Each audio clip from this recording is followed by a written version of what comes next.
स्वागत है आप सभी का। आपके साथ मैं हूं स्वप्निल। एक इंटरेस्टिंग खबर से शुरुआत कर रहे हैं।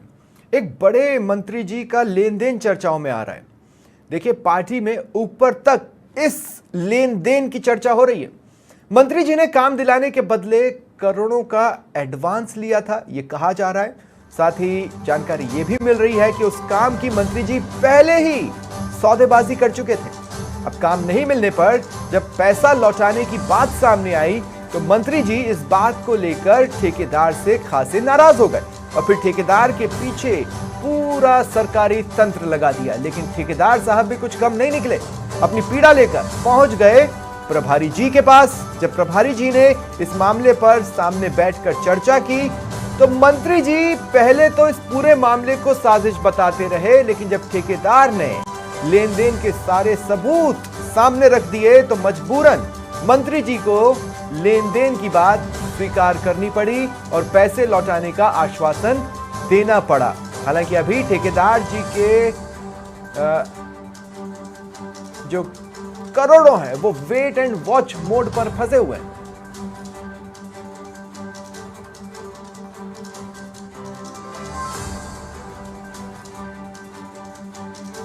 सियासी हलकों में ये चर्चा खूब जोर पकड़ रही है।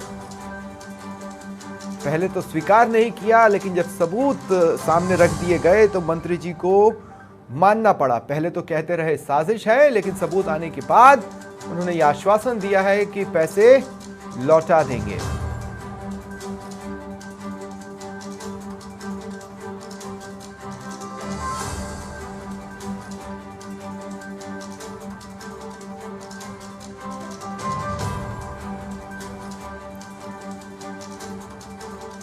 ये बड़ी खबर है। एक बड़े मंत्री जी का नाम इस चर्चा के केंद्र में है और पूरा मामला लेन देन का बताया जा रहा है। पार्टी में ऊपर तक इस पर चर्चा हो रही है। जानकारी के अनुसार मंत्री जी ने कहा कि काम दिला दूंगा और इसके बदले में करोड़ों का एडवांस भी ले लिया, लेकिन काम को लेकर तो मंत्री जी पहले ही सौदेबाजी कर चुके थे। ऐसे में काम नहीं मिला और फिर बात आई कि अब पैसा लौटा दो, तो मंत्री जी ठेकेदार से खासे नाराज हो गए और ठेकेदार के पीछे पूरा सरकारी तंत्र लगा दिया गया। ठेकेदार साहब भी कम नहीं थे, वो तुरंत अपनी शिकायत, अपनी पीड़ा लेकर प्रभारी जी के पास पहुंचे। प्रभारी जी ने मंत्री जी को बुला लिया, बैठकर चर्चा की।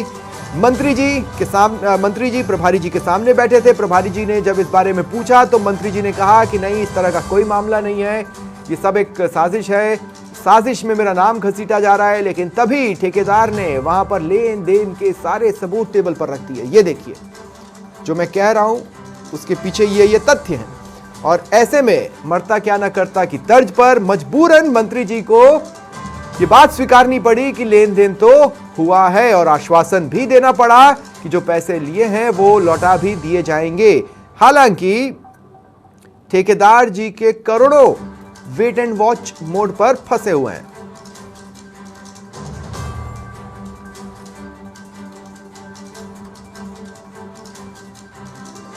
प्रभारी जी ने जब बिठाया तो हाथ कंगन को आरसी किया और पढ़े लिखे को फारसी क्या हो गया मंत्री जी के साथ।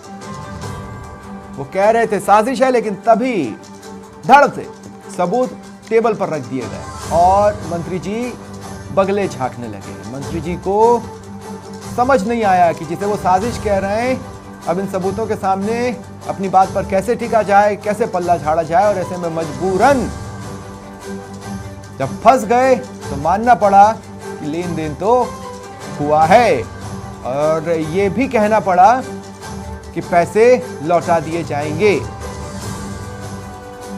बड़ी खबर है, बड़े मंत्री जी हैं और ठेकेदार भी कम नहीं, पहुंचा सीधे प्रभारी जी के पास। प्रभारी जी ने आमने सामने बिठा दिया और अब मंत्री जी बगले झांक रहे हैं। वादा तो कर दिया कि पैसे लौटा देंगे, आश्वासन दे दिया पैसे लौटा दिए जाएंगे, लेकिन अभी वो सारे पैसे वेट एंड वॉच मोड पर हैं।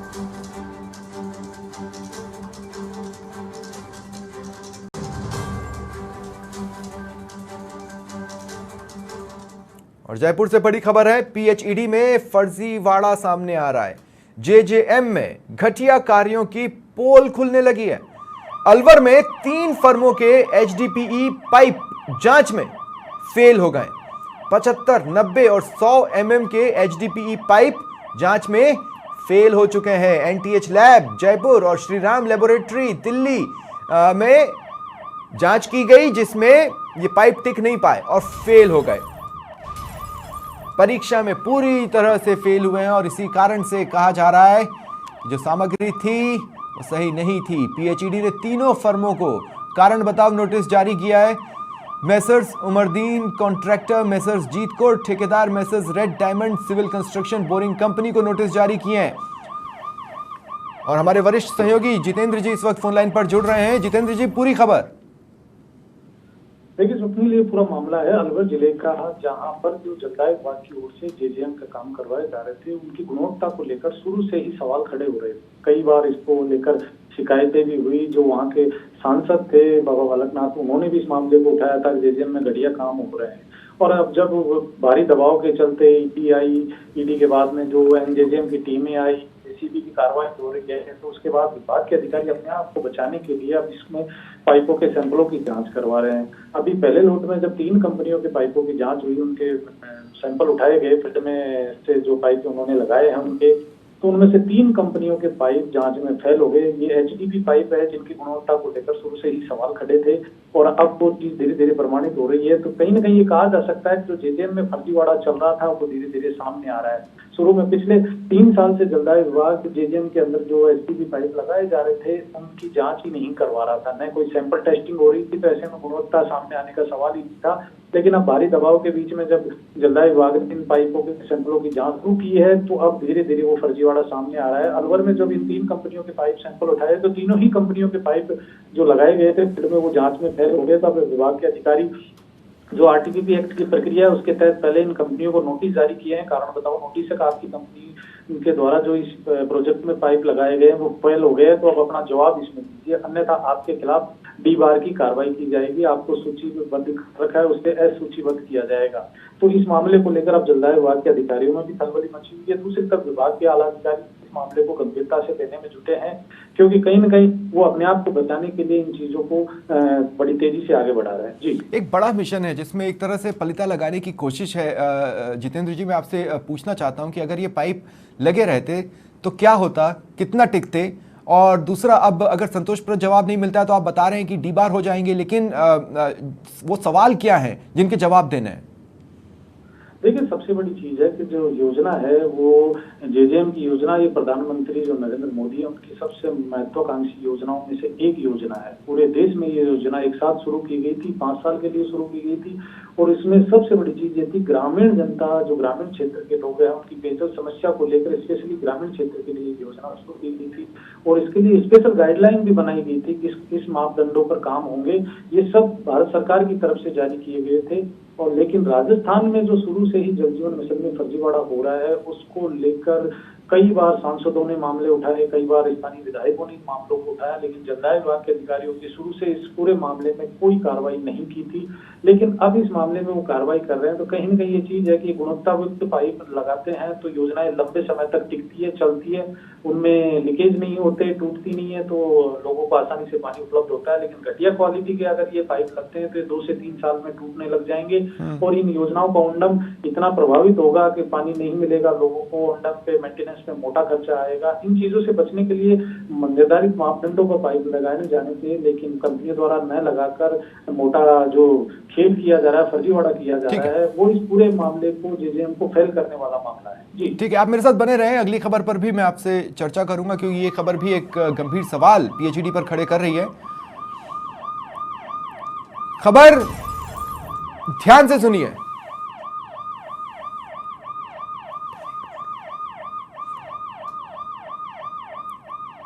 तो पीएचईडी से ही जुड़ी ये बड़ी खबर है जो हम आपको बता रहे हैं। सवाल है कि आखिर पीएचईडी में ये क्या हो रहा है। पीएचईडी में एक टेंडर ने बिलो रेट में रिकॉर्ड बना दिया है। हर कोई हैरान है, इतनी कम दरों को लेकर टेंडर ठेकेदारों में चर्चा का विषय बना हुआ है। O&M के टेंडर में 82% बिलो रेट आई है। ऐसे में एक्सीएन जोधपुर 2 कार्यालय का ये O&M का टेंडर है। इसके बाद अब सवाल उठ रहे हैं कि आखिर हुआ क्या है, क्या कहानी हो सकती है इसके पीछे? वरिष्ठ सहयोगी जितेंद्र मेरे साथ बने हुए हैं। जितेंद्र, क्या कहानी हो सकती है इसके पीछे?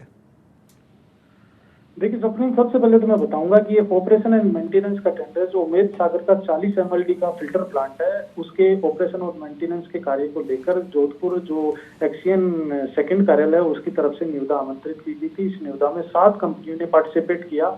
करीब 24 लाख की लागत का वनडम का ये टेंडर था, जिसमें कंपनी को ऑपरेशन एंड मेंटेनेंस का काम संभालना है। इस टेंडर को लेकर 7 फर्मों की रेटें इतनी बिलो आई है कि जो PhD के लिए इतिहास बनी हुई है। लेकिन इन 5 फर्मों में से भी एक फर्म की जो रेट है, बिलो रेट, उसने तो PhD के इतिहास में एक रिकॉर्ड बना दिया है कि 82% करीब ये बिलो रेट आई है, जो अपने आप में इस पूरे टेंडर प्रक्रिया पर सवालिया निशान है कि आखिर इतनी बिलो रेट में ठेकेदार कैसे काम करेगा। 24 लाख रुपए के काम को ये फर्म 4.25 लाख रुपए में करने को कैसे तैयार हो गई? क्या इस पूरे टेंडर में या तो कोई काम होना ही नहीं है, या फिर ये पूरी तरह से फर्जीवाड़े का काम है जिसको लेकर फर्म ने इतनी कम रेट डाली है, जो अपने आप में इस पूरे सिस्टम पे एक सवालिया निशान हो गया है। ये जो रेट है उसने इस पूरे सिस्टम पर सवाल खड़ा कर दिया है कि 24 लाख रुपए के टेंडर को 4 लाख 4.25 लाख रुपए में फर्म कैसे करेगी? या तो इस पूरा टेंडर फर्जीवाड़े पे खड़ा हुआ है कि इसमें जितना मैन पावर लिया गया है, मेंटेनेंस के कार्य लिए गए वो सब फर्जी है और उनके बिल बनने हैं, या इस फर्म ने जो रेटें डाली है वो काम करना ही नहीं चाहती, फ्री में ये इस काम का बिल बनाकर पेमेंट उठाना चाहती है, या दूसरी तरफ से इंजीनियरों ने इस टेंडर को फर्जीवाड़े में लगाया है, कोई काम करना नहीं जो में दिखाना है और इस काम को ऐसे इतनी कम दरों पर देकर फर्म के साथ मिलीभगत करके और इस काम को कर लेना है। ये दोनों ही चीजें PhD के लिए एक बड़ा सवालिया निशान है। या फर्म ने इतनी दरें कम डाली है तो इसके पीछे क्या कारण है, या फिर ये टेंडर में विभाग के अधिकारियों ने मिलीभगत से इसकी दरें ज्यादा दिखाई है। दोनों चीजों की ये जांच का विषय है और इस मामले पर हमने विभाग के आला अधिकारियों से बात की तो वो भी बड़े अचंभित हुए कि आखिरकार ऐसा क्या हो रहा है इस टेंडर में।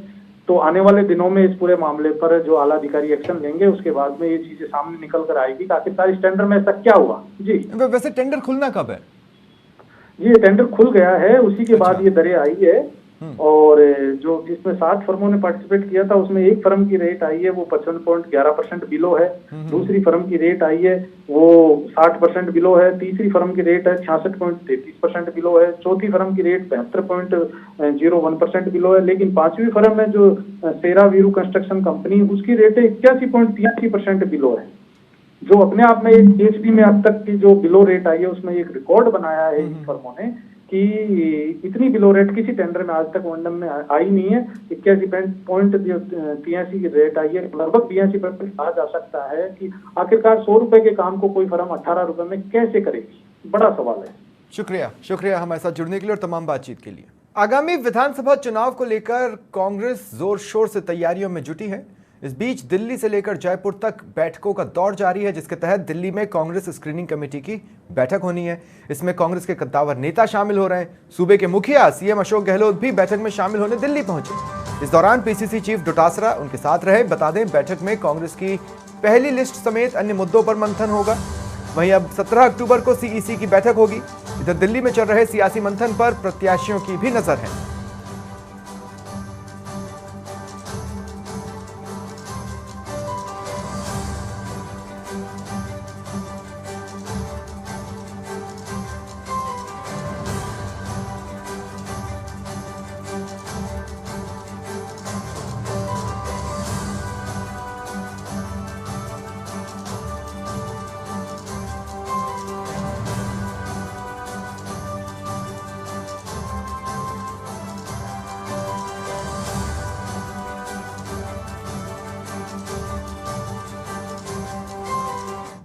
उनको अधिकार दिया गया तमाम लोग जाके फील्ड में लेकर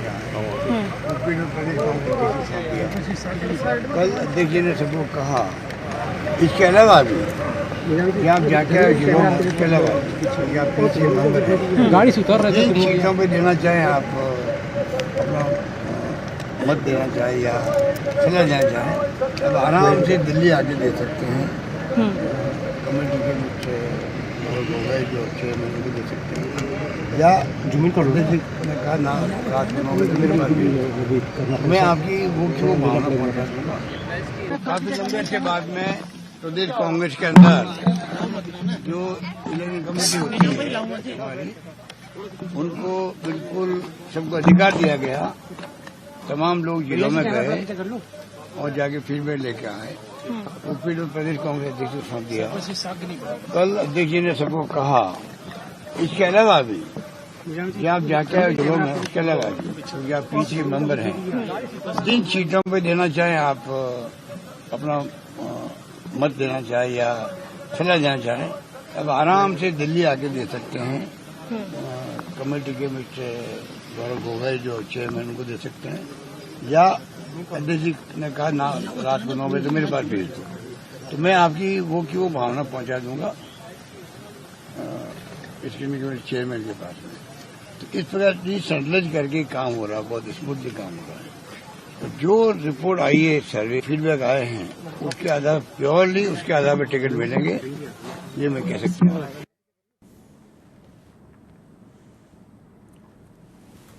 दिल्ली के सियासी मंथन पर प्रत्याशी भी पैनी नजर गड़ाए हुए हैं। मुख्यमंत्री अशोक गहलोत दिल्ली पहुंच चुके हैं और देखिए जिस तरह के संकेत मिल रहे हैं, whole and sole, one and only Ashok Gehlot की इस लिस्ट में चल सकती है, ऐसा माना जा रहा है। और ख़ास बात ये भी है कि ये मंथन काफ़ी अहम है। हालांकि कुछ धड़ों का कहना है कि कल कांग्रेस की लिस्ट आ सकती है, लेकिन ऐसा संभव नहीं लग रहा। पहले मध्य प्रदेश की लिस्ट आएगी। कांग्रेस के नामों पर अभी भी मंथन किए जाने की ज़रूरत है। कुछ फिनिशिंग टचेस हैं जो कि नामों को लेकर लिस्ट में दिए जाने हैं और उसी फिनिशिंग टचेस को अमली जामा पहनाया जाएगा, जिसके बाद प्रत्याशियों की लिस्ट जारी की जाएगी। इसमें कितना भी वक्त लग सकता है, मोटे तौर पर 17-18 तारीख के आसपास या उसके बाद या 20 तारीख तक कांग्रेस की पहली लिस्ट आ सकती है। बहरहाल जो सुर्खियां कांग्रेस में बन रही हैं वो अलग अलग सर्वे, और हर सर्वे कुछ अलग कुछ नया कह रहा है, जिसे लेकर भी कांग्रेस ऊहापोह की स्थिति में है। माना जा रहा है कि 3 से 4 सर्वे में अलग अलग रिपोर्ट्स आई हैं एक एक चेहरे को लेकर। किसी में किसी को अच्छा और किसी को कमज़ोर, उसी व्यक्ति को अगली सर्वे में कमज़ोर बता दिया गया है। इधर कांग्रेस कार्यकर्ताओं में भी बेचैनी बढ़ी है। हमने देखा किस तरह से कार्यकर्ता पीसीसी पहुंचकर प्रदर्शन करते नजर आ रहे हैं, कुछ चेहरों के प्रति अपनी नाराजगी जाहिर कर रहे हैं, और इन सब के बीच कांग्रेस आला कमान के साथ लगातार बैठकें चल रही हैं। सब कुछ वैसे भी आला कमान पर छोड़ा गया है, जैसा कि अमूमन कांग्रेस में रीत रही है। हालांकि इसे भी लेकर कंफ्यूजन की स्थिति है। आला कमान पर सब निर्णय छोड़ने का जो एक लाइन का प्रस्ताव पास होना था, कल शाम को कहा गया प्रस्ताव पास नहीं हुआ। आज सुबह सीएम गहलोत ने दिल्ली में पहुंचकर ये कहा कि प्रस्ताव पास हो चुका है, तो उसे भी लेकर एक उहापोह की स्थिति जरूर है।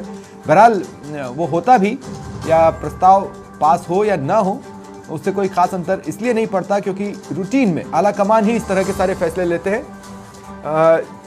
सहयोगी ज्योति इस वक्त मेरे साथ फोन लाइन पर जुड़ रही हैं। जो तमाम हलचलें दिल्ली में चल रही हैं इन बैठकों को लेकर, उसका अब तक का क्या हाइलाइट्स रहा है, एक बार ज्योति बता दें। बिल्कुल सत्य, देखिए विधानसभा चुनाव के मद्देनजर देखिए हम बात करें तो प्रत्याशियों के नामों पर लगातार जयपुर से लेकर दिल्ली तक महामंथन चल रहा है, और इसकी महामंथन के चलते आज देखिए कांग्रेस के जो वॉर रूम है वहां पर देखिए थोड़ी ही देर यानी कि 5:30 बजे की टाइमिंग बताई जा रही है जब ये बैठक स्टार्ट होगी स्क्रीनिंग कमेटी की।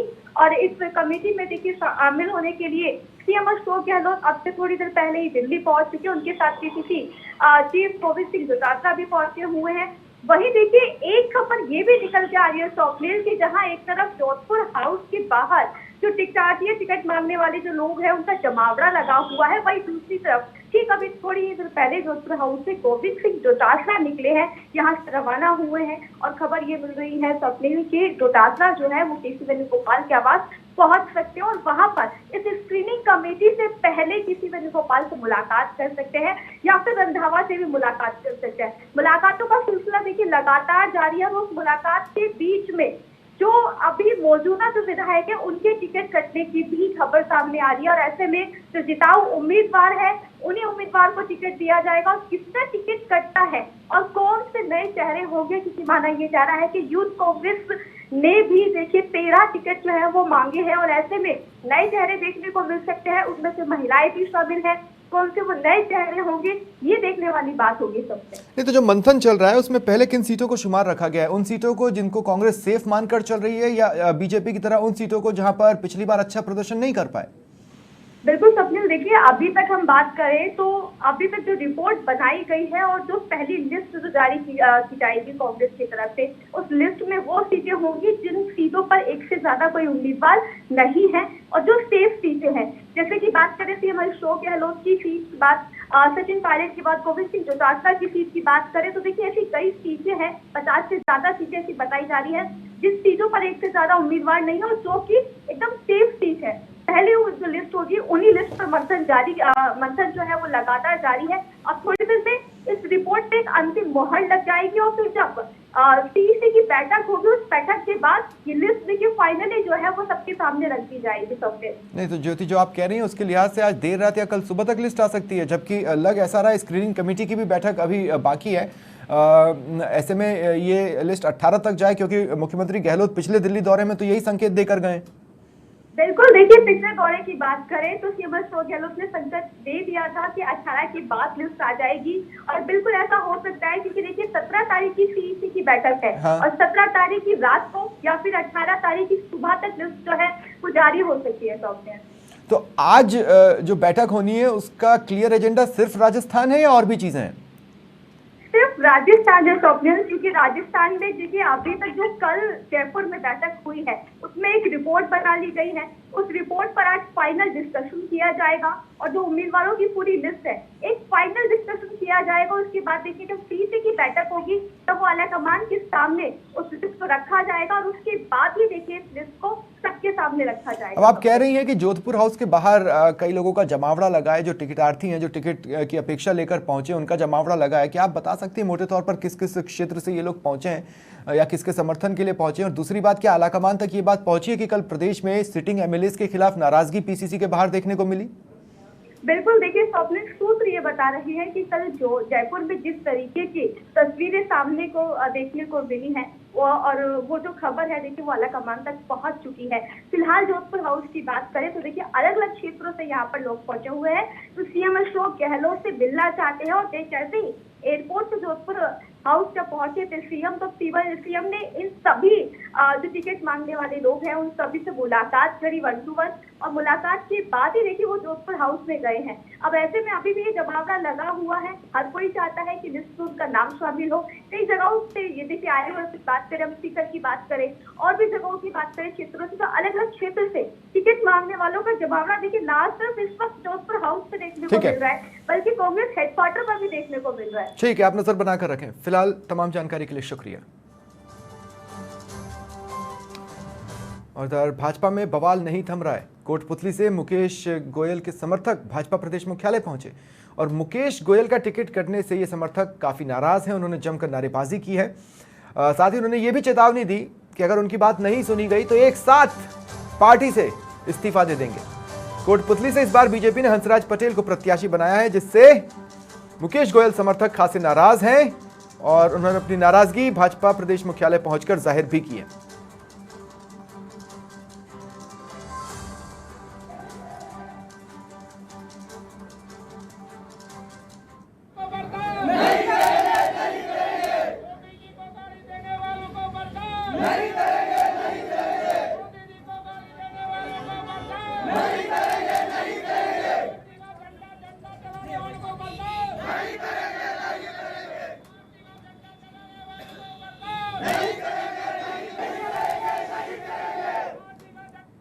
तो आप सुन सकते हैं किस तरह के नारे वहाँ पर लगाए गए।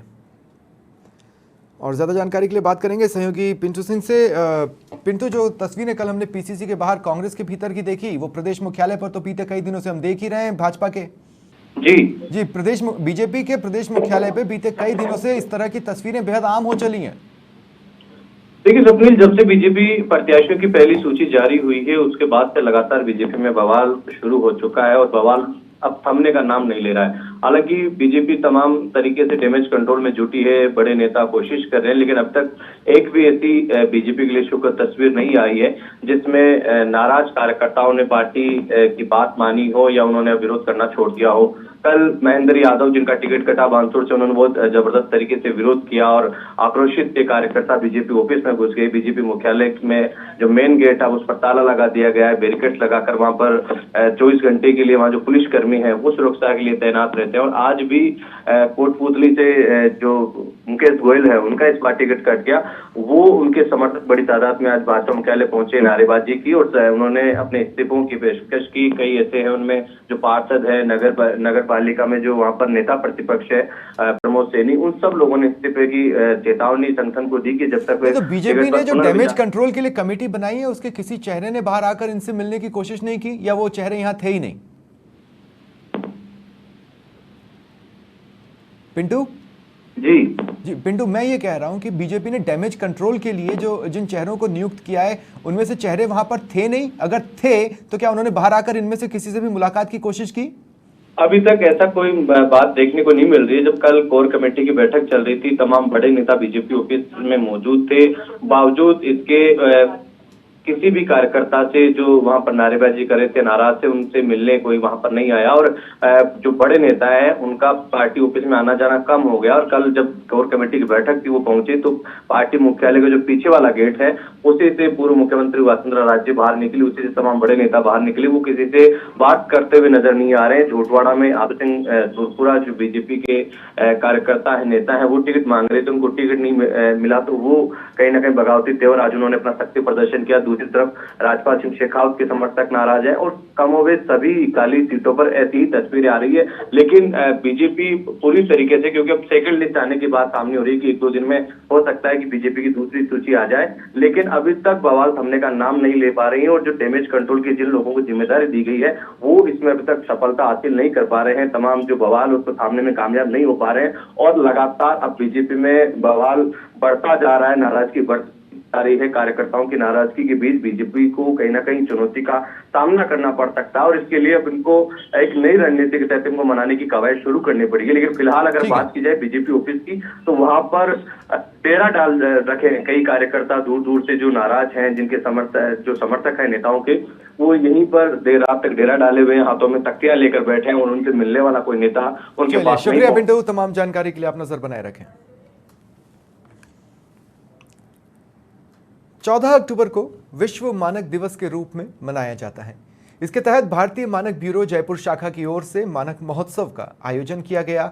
इसमें ADG police VK Singh, SMS hospital के unit head doctor Anurag Dhakad, PIB की अपर महानिदेशक ऋतु शुक्ला, सीपेट के निदेशक संजय चौधरी, एमएसएमई विकास संस्थान के निदेशक वीके शर्मा के साथ कई औद्योगिक संगठनों के प्रतिनिधियों ने भाग लिया। इस मौके पर भारतीय मानक ब्यूरो के गुणवत्ता मानकों को पूरा करने वाले उद्योगों को सम्मानित किया गया। साथ ही शैक्षणिक संस्थाओं में स्थापित मानक क्लबों के मेंटोर और प्रतियोगिताओं में सफल विद्यार्थियों को पुरस्कार भी बांटे गए।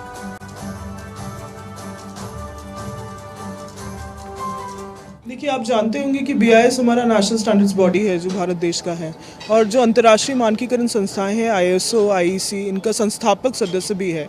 आप मानिए कि जब जनवरी 1947 में इस ऑर्गेनाइजेशन की स्थापना ISI के रूप में की गई होगी तो एक गुणवत्ता मुहिम को ध्यान रखते के ही की गई होगी। तो आज भी BIS उन्हीं उद्देश्यों के साथ कार्य कर रहा है। हर तरह से हम लोग अवेयरनेस फैलाने की कोशिश कर रहे हैं कि कैसे गुणवत्ता ही अल्टीमेट विनर है अगर आपको अपनी प्रोडक्शन को आगे लंबी दूरी तक बरकरार रखना है और अपनी इंडस्ट्री को लंबी दूरी तक बरकरार रखना है। आजकल BIS बहुत ज़्यादा मानक संवर्धन और स्टैंडर्ड्स प्रमोशन के लिए कार्य कर रहा है। हम ना केवल इंडस्ट्री अवेयरनेस कर रहे हैं कि कैसे वो क्वालिटी अपनी बरकरार रख पाएँ, और हम कंज्यूमर अवेयरनेस के भी कई प्रयास कर रहे हैं। देखिए, पूरे देश की यदि सिस्टम देखें, इकोसिस्टम हो, एनवायरनमेंट और इकोनॉमी, 3 शब्द पे काम कर रहे हैं हम लोग। इकोनॉमी की जब बात आती है तो निश्चित रूप से लोग समझते होंगे कि मानकों को यदि हम लागू करते हैं तो प्रोडक्ट की लाइफ और गुणवत्ता में डेफिनेटली जो सस्टेनेबिलिटी है, कंसिस्टेंसी है, वो मेंटेन रहती है। जिस तरीके से हम लोग कोशिश कर रहे हैं, राजस्थान में वुडन फर्नीचर है, एक्सपोर्ट हो रहा है, अब उस प्रोडक्ट में बरसों से एक्सपोर्ट हो रहा है, उसकी प्रोडक्ट की क्वालिटी को बढ़ाने के लिए MSME के माध्यम से सपोज हम वहाँ पर एक CFC के अंतर्गत chemical treatment plant, wooden seasoning plant veneer लगा रहे हैं। सीएम के ओएसडी लोकेश शर्मा समाचार प्लस के ऑफिस पहुंचे। अपने ऊपर लगे तमाम आरोपों से लेकर चुनाव लड़ने की इच्छा को लेकर कई सवालों के जवाब भी दिए। सीएम गहलोत के ओएसडी से बात की समाचार प्लस संवाददाता राखी सिंह ने। से लेकर के दिल्ली तक फिलहाल एक नाम जो है वो जो कि बहुत ज्यादा सुर्खियां बटोर रहा है, वो नाम है लोकेश शर्मा। हम आपको बता दें, मुख्यमंत्री अशोक गहलोत के ओएसडी हैं लोकेश शर्मा, जिनका नाम फिलहाल सबकी जबान पर है। कारण चाहे फोन टेपिंग का मामला हो या फिर उसके साथ साथ उनका चुनाव लड़ने की जो चर्चाएं को लेकर यहाँ बाजार गर्म है। और उसी के साथ साथ अगर हम बात करें कि सेंट्रल वॉर कमेटी रूम का उन्हें सदस्य भी बना दिया गया है, तो बहुत सारे सवाल हमारे मन में, बहुत सारे सवाल जनता के मन में, और उन्हीं सवालों के जवाब के लिए आज हमारे साथ यहाँ हमारे पास मौजूद हैं ओएसडी लोकेश जी। उन्हीं से हम बात करते हैं और तमाम सवालों का जवाब हम उन्हीं से लेते हैं। Welcome sir, first of all welcome to our channel. Sir, सबसे पहले हम बात करते हैं, शुभकामनाएं, बहुत बहुत शुभकामनाएं, क्योंकि बहुत लंबे समय बाद वापस समाचार प्लस राजस्थान में आ रहा है। तो मैं पूरी टीम को बहुत बहुत शुभकामनाएं देता हूँ कि ये चैनल अपनी जो शिखर है उस पर पहुँचे और राजस्थान के वासियों को ये एक ऐसा न्यूज़ प्रदान करे जिसे हम कहते हैं कि पूरी तरह से निष्पक्ष रहते हुए अपना काम करे और जनता जो चाहती है, जनता को जो वास्तविक न्यूज़ चाहिए वो उन्हें प्रदान करें। Thank you so much sir for your wishes. Sir, सवाल जवाब शुरू करते हैं। पहला सवाल जो सबसे ज़्यादा लोगों की चर्चा में है कि फ़ोन टेपिंग का मामला, आप इसको लेकर अभी दिल्ली भी जाकर के आए हैं, कई बार आपकी वो पूछताछ वहाँ पर जो की गई है। 2020 से अब आज 2023 आ गया है, लेकिन अभी भी ये निरंतर आगे जारी है।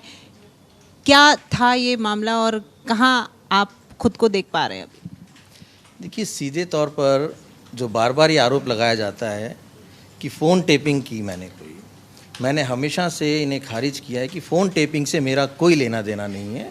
इसके बारे में जवाब सरकार दे सकती है कि वो फ़ोन टेप हुए थे या नहीं हुए थे। मेरे पास जो ऑडियो क्लिप्स आए थे वो सोशल मीडिया के माध्यम से आए थे और उन ऑडियो क्लिप्स में एक चुनी हुई सरकार को गिराने की साजिश रची जा रही थी। पैसों के लेन देन की बात करते हुए लोकतांत्रिक तरीके से जो सरकार चुनी गई है उसको खरीद फरोख्त करके गिराने का षड्यंत्र रचा जा रहा था। तो ये मेरी नैतिक जिम्मेदारी थी कि मैं उस षड्यंत्र को मीडिया के माध्यम से आम जनता तक पहुंचाऊं और उन लोगों को बेनकाब करूं जो हमारी चुनी हुई सरकार को गिराने की साजिश रच रहे हैं। वो मैंने काम किया।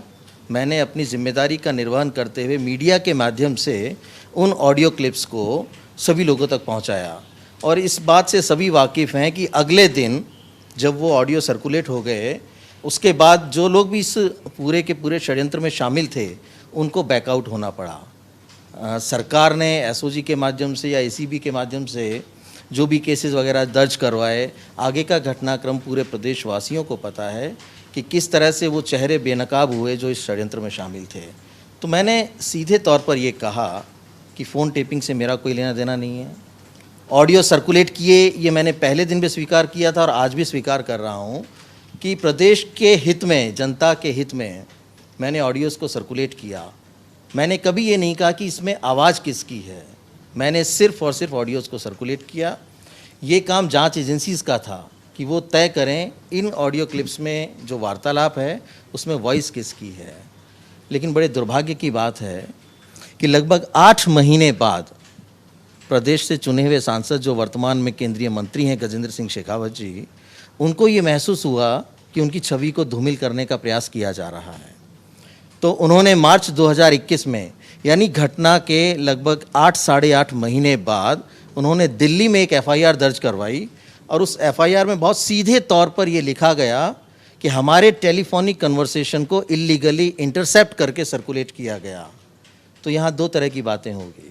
बातें सर 2 तरह की हैं। जिस तरीके से आपने बताया कि यहाँ माना गया कि मैं कहीं दोषी नहीं हूँ और मैं पूरी तरीके से सहयोग भी कर रहा हूँ, बावजूद उसके वहाँ पर जब शेखावत जी ने केस करवाया, एफआईआर कराई, तो यहाँ पर गहलोत साहब ने भी मानहानि का जो दावा है वो उनकी तरफ से वो किया गया है, तो उसको लेकर के वो भी वहाँ पर पहुँचे और आप भी पहुँचे और अभी भी लगातार ये जो पूछताछ है ये सिलसिला जारी है।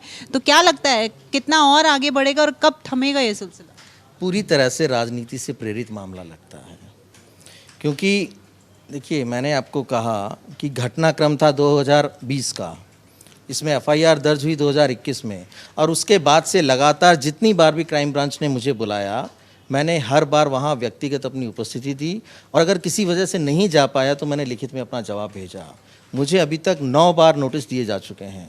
9 में से मैं 5 बार वहाँ व्यक्तिगत रूप से अपनी उपस्थिति दर्ज करवा चुका हूँ, और जो भी मुझसे सवालात किए गए, मुझे 8-8, 10-10 घंटे तक बैठ के मेरे से इंटरोगेशन किया गया, मैंने उनके जवाब दिए। तो मैं दिल्ली पुलिस को पूरी तरह से कोऑपरेट कर रहा हूँ। जब जब भी मुझसे सहयोग की आवश्यकता होती है, मुझे बुलाते हैं, मैं वहाँ पहुँचता हूँ। लेकिन जो टाइमिंग है, देखिए, अभी जो लेटेस्ट नोटिस आया मेरे पास में, वो एक बड़ा अजीब सा टाइमिंग था। जिस दिन राजस्थान में चुनाव की घोषणा हुई, 12:30 बजे इलेक्शन कमीशन अपनी प्रेस कॉन्फ्रेंस कर रहा था, और उस दिन आचार संहिता इस प्रदेश में लगी। लगभग 1:30 से 2 बजे के बीच में मुझे नोटिस सर्व कर दिया गया, नोटिस भेज दिया गया। लास्ट जो मेरी इंटरोगेशन हुई थी वो 20 मार्च को हुई थी। तो पिछले 6 महीने में क्या दिल्ली पुलिस को एक बार भी याद नहीं आया कि हमें इन्हें दोबारा बुलाना चाहिए किसी पूछताछ के लिए? जिस दिन प्रदेश में आचार संहिता लगती है, उसी दिन क्यों मुझे पूछताछ के लिए बुलाया जाता है? सर, इस बात को लेकर के भी मैं पूछना चाहूंगी कि जिस तरीके से ईडी जो है अभी बहुत एक्टिव है, सब जगह जा रही है, और आप ही की तरफ से जब रंधावा जी प्रभारी यहाँ पर आए थे, सुखजिंदर सिंह रंधावा, तो उन्होंने कहा था कि हम ईडी का खुले तौर पे स्वागत करते हैं, क्योंकि हमारी जो पार्टी है उसमें कोई भी इस तरह का है नहीं कि आपके सामने आ जाए तो हम खुले रूप से स्वागत कर रहे हैं। और आज एक बार फिर ईडी जो है वो है, जयपुर में भी है, डूंगरपुर में भी है। तो क्या लगता है आपको, ये जो ईडी है जो बार बार आ रही है, उसका आपकी पार्टी की जो छवि है वो उस पर कितना प्रभावित होती है? देखिए, भारतीय जनता पार्टी सिर्फ दबाव की राजनीति करती है। इस प्रदेश में उनके पास कोई मुद्दे नहीं है जिन्हें लेकर वो आम जनता तक पहुंचे, जनता के बीच में जाए और उनसे मत के लिए अपील करे। वो सिर्फ और सिर्फ एक प्रेशर पॉलिटिक्स करना चाहती है, और इसीलिए केंद्रीय एजेंसीज को वो अपना हथियार बनाती हैं। और इसी के तहत आप देख रहे हैं कि जगह जगह बार बार ईडी का आना, सीबीआई का आना। हमारे मुख्यमंत्री जी तो खुद कह चुके हैं कि वो स्वागत करते हैं, ईडी आए, सीबीआई, कोई भी आए, कोई भी जांच एजेंसी इस प्रदेश में आए, सभी का स्वागत है। लेकिन आने के बाद जो सही तथ्य हैं उन पर देखें, उन पर जांच की जाए। सिर्फ दबाव बनाने के लिए या चुनाव जीतने के लिए जो हथकंडे अपनाए जाते हैं, उनके लिए इन एजेंसीज का दुरुपयोग अगर भारतीय जनता पार्टी कर रही है, तो मुझे लगता है इससे बड़ा दुर्भाग्य और कुछ हो नहीं सकता है। सर, चुनाव लड़ने का भी आपका जो है, जो चर्चाएं जो हैं बेहद गर्म है कि बीकानेर से आप चुनाव लड़ सकते हैं, वहाँ पर काफ़ी नाम हो रहा है, और साथ ही साथ जो बीडी कल्ला जी हैं वो भी वहाँ पर काफ़ी एक्टिव है। तो क्या लगता है आपको कि आप वहाँ से, या फिर एक भीलवाड़ा का नाम भी सामने आ रहा है, तो थोड़ा सा आप ही क्लियर करें। देखिए, मैंने कई बार ये कहा कि जो भी व्यक्ति सक्रिय राजनीति में होता है, हर उस व्यक्ति की ये मंशा होती है कि उसे जनप्रतिनिधि के रूप में सेवा करने का अवसर प्राप्त हो। वही मंशा मेरी भी है, वही अभिलाषा मेरी भी है कि मुझे इस प्रदेश में जनप्रतिनिधि के रूप में सेवा करने का अवसर प्राप्त हो। लेकिन अब ये तय हमारी पार्टी को, आलाकमान को और मुख्यमंत्री जी को करना है कि कहाँ से वो मुझे ये अवसर प्रदान करेंगे। रही बात बीकानेर की, तो मैं बहुत बार बीकानेर गया हूँ, और मैंने कई बार ये कहा कि बीकानेर की गलियाँ मुझे भा गई हैं, पसंद आ गई हैं। वहाँ के लोग बड़े अच्छे हैं, इस तरीके से वो स्वागत करते हैं, अपनापन दर्शाते हैं, और इतने लंबे समय से जो मेरा आना जाना रहा है, तो एक बॉन्ड बन गया है सभी के साथ, और हर व्यक्ति वहाँ का ये चाहता है कि मैं वहाँ आऊँ। तो इसलिए मैं बार बार बीकानेर जाता हूँ, मुझे वहाँ के लोग बुलाते हैं। जहाँ तक बात है बीडी कल्ला जी की, तो मैं स्पष्ट रूप से कहना चाहता हूँ कि जिनको राजनीति करते हुए लगभग 40 वर्ष के आसपास हो गए हैं, और वो ये कहते हैं कि मैं यहाँ स्थापित नेता हूँ, मेरे अलावा यहाँ दूसरा कोई है ही नहीं, तो मैं ये कहना चाहता हूँ कि उन्हें डरने और घबराने की आवश्यकता नहीं है। अगर वो इतने मजबूत हैं और सिर्फ अकेले वो ही हैं जो वहाँ चुनाव जीत सकते हैं। मैंने एक बार उनकी इस बात का जवाब दिया था जब उन्होंने ये कहा कि कोई नौजवान यहाँ से चुनाव लड़ने के लिए तैयार ही नहीं है। तो मैंने बड़े ही नम्र शब्दों में उन्हें कहा कि आप मार्गदर्शक बनिए, मैं युवा हूँ, चुनाव लड़ने के लिए तैयार हूँ, आप आइए और हमारा मार्गदर्शन कीजिए। तो अब ये तो उन्हें तय करना है कि वो आने वाली पीढ़ी को या नौजवानों को वहाँ से आगे बढ़ाना चाहते हैं या नहीं बढ़ाना चाहते हैं, क्योंकि हर व्यक्ति को अब ये सोचना होगा कि हमें देश में, प्रदेश में नए लोगों को आगे लाने के अवसर दिए जाने चाहिए। तो मैं भी उसी कड़ी में शामिल हूँ और ये प्रयास ज़रूर करूँगा कि हमारी पार्टी के माध्यम से अब ये जो आगामी विधानसभा चुनाव आ रहे हैं, इसमें नौजवानों को ज़्यादा से ज़्यादा अवसर प्राप्त हो। सर, आपने नौजवानों और युवाओं की बात करी है, तो युवाओं की से संबंधित एक सवाल आपसे पूछना चाहूँगी कि पेपर लीक को लेकर के यहाँ पर बार बार कांग्रेस सरकार को घेरा जा रहा है और आज भी यहाँ जयपुर में सुबह से यहाँ पर ईडी की कार्रवाई जारी है और इसमें यही कहा जा रहा है कि पेपर लीक के समय में जो कुछ भी यहाँ पे पैसा का जो भी लेन देन जो भी हुआ था वो कांग्रेस है, सीधे तौर पे कांग्रेस को ही निशाने पे लिया जा रहा है, तो आप क्या कहेंगे?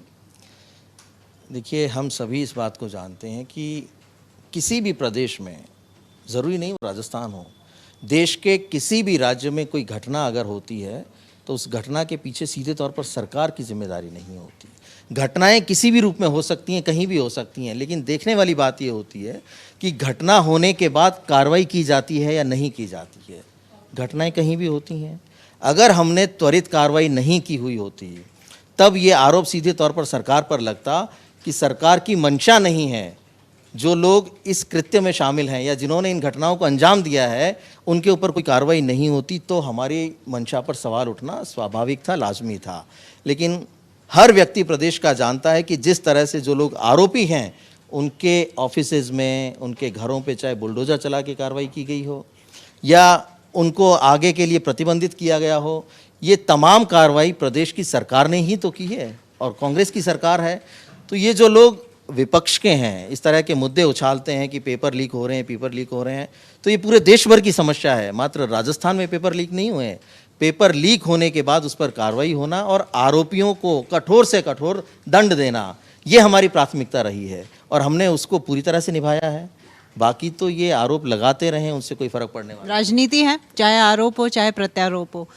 लोकेश जी, एक सवाल और आपसे कि आपको सेंट्रल वॉर रूम कमेटी का सदस्य बना दिया गया है, तो यहाँ पर आपको ये जो सदस्य बनाया गया है, ये क्या ये सदस्य, ये जो जिम्मेदारी आपको दी गई है, जिम्मेदारी इसलिए दी गई है कि आपको चुनाव से थोड़ा सा दूर कर दिया जाए या फिर क्या, आप कैसे देखते हैं? नहीं, मैं ऐसा नहीं मानता कि चुनाव से दूर करने की कोई बात हो सकती है। सेंट्रल वॉर रूम का को चेयरमैन बनाना ये मेरे लिए एक बड़ी गर्व की बात है कि जिस प्रदेश में चुनाव हों और उस प्रदेश में एक वॉर रूम जो पूरे तरीके से चुनावों को देखेगा, चुनावों की गतिविधियों को देखेगा और वहाँ से मॉनिटर करेगा कौन लोग किस तरह के काम कर रहे हैं, हमारे जो वर्कर्स हैं उनको सीधे तौर पर कनेक्ट करके चुनाव की रणनीति को उनके बारे में समझाना, वो सारा काम इस सेंट्रल वॉर रूम का रहेगा। तो मुझे लगता है कि हम उस काम को बखूबी अंजाम देंगे और उस सब को करने में मुझे काफ़ी उत्साह भी है, मुझे अच्छा भी लग रहा है कि मैं प्रदेश के हर कोने में बैठे हुए कांग्रेस वर्कर से सीधा संपर्क स्थापित कर पाऊंगा। इस जिम्मेदारी के साथ साथ आप चुनाव के लिए भी तैयार हैं?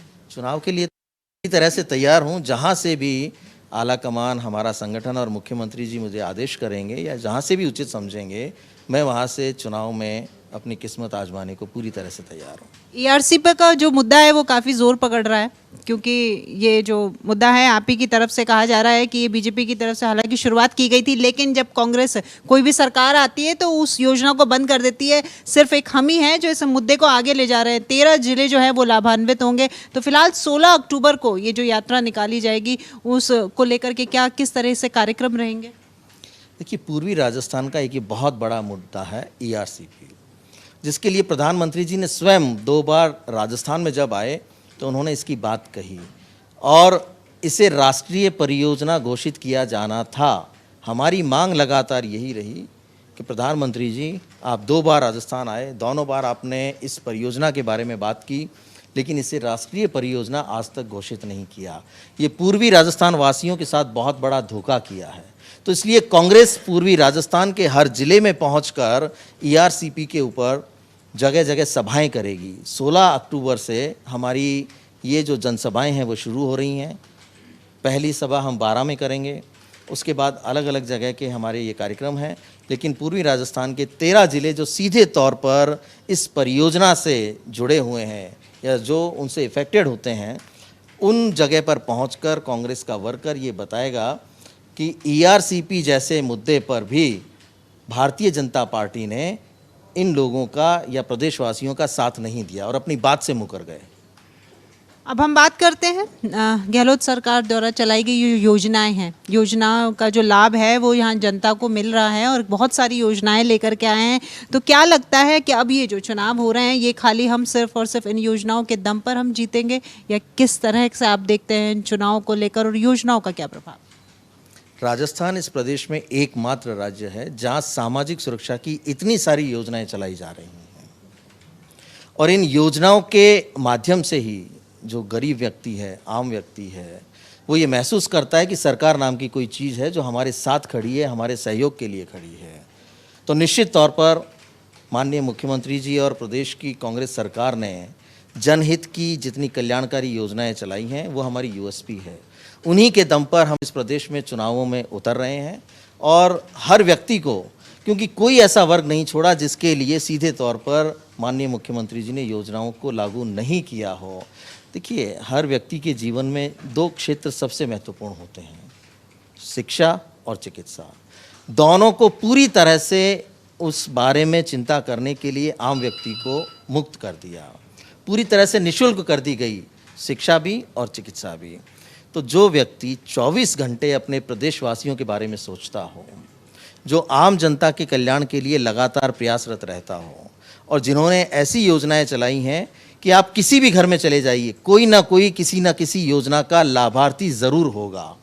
हमने पिछले महीनों में अप्रैल से यहाँ जो राहत शिविर लगाए थे, उनसे लगभग प्रदेश के देखेंगे 2 करोड़ से ज़्यादा लोग जिनको कि गारंटी कार्ड वितरित किए गए। 10 गारंटी देकर हमने ये बात कही कि राहत आपको गारंटी के साथ दी जाएगी। क्या इस देश में कोई राज्य ऐसा है जो गारंटी से राहत देने की बात करता हो? सिर्फ और सिर्फ राजस्थान और प्रदेश के मुख्यमंत्री बात करते हैं कि आपको इस प्रदेश में हम राहत देंगे, वो भी गारंटी के साथ राहत देंगे।